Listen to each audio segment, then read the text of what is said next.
মান নির্ণয় করো limit x tends to 3 x square minus 9 divided by x square minus 5x plus 6।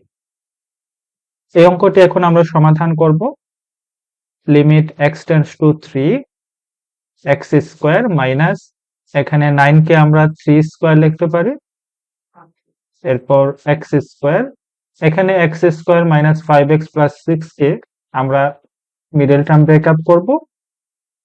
Minus 5x কে আমরা লিখতে পারি মাইনাস 3x মাইনাস 2x, এরপর প্লাস 6। এরপর limit x tends to 3 x square minus 3 square কে আমরা a plus b into a minus b আকারে লিখব। তাহলে আমরা পাচ্ছি x plus 3 into x minus 3, এবং নিচে এখানে x স্কয়ার মাইনাস 3x থেকে আমরা একটি x কমন নেব। তাহলে এখানে আমরা পাচ্ছি x, এবং 3x কে যদি আমি x দিয়ে ভাগ করি সেক্ষেত্রে পাবো মাইনাস 3, এবং এখানে মাইনাস 2x প্লাস 6 থেকে মাইনাস 2 কমন নেব।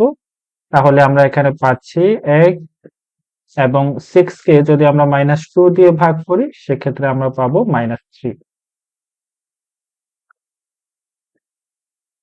এরপরে limit x tends to 3 x plus 3 into x minus 3 divided by, এখানে আমরা উভয় অংশ থেকে x মাইনাস 3 কমন নিতে পারি। তাহলে x মাইনাস 3, এখানে থাকছে x এবং এখানে থাকছে মাইনাস 2 x মাইনাস 2। এখান থেকে আমরা x মাইনাস 3 লব এবং হর থেকে বাদ দিয়ে দিতে পারি।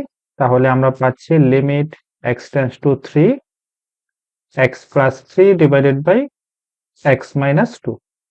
এবার আমরা এখানে x এর লিমিট বসিয়ে দেব 3, যেখানে x আছে x এর জায়গায় 3 বসিয়ে দেব। তাহলে আমরা পাচ্ছি 3 প্লাস 3 3 মাইনাস 2, উপরে আমরা পাচ্ছি 6, এবং নিচে 3 থেকে 2 বিয়োগ করলে আমরা পাবো 1, এবং সেক্ষেত্রে আমরা পুরো ফাংশনটির লিমিট পাচ্ছি 6।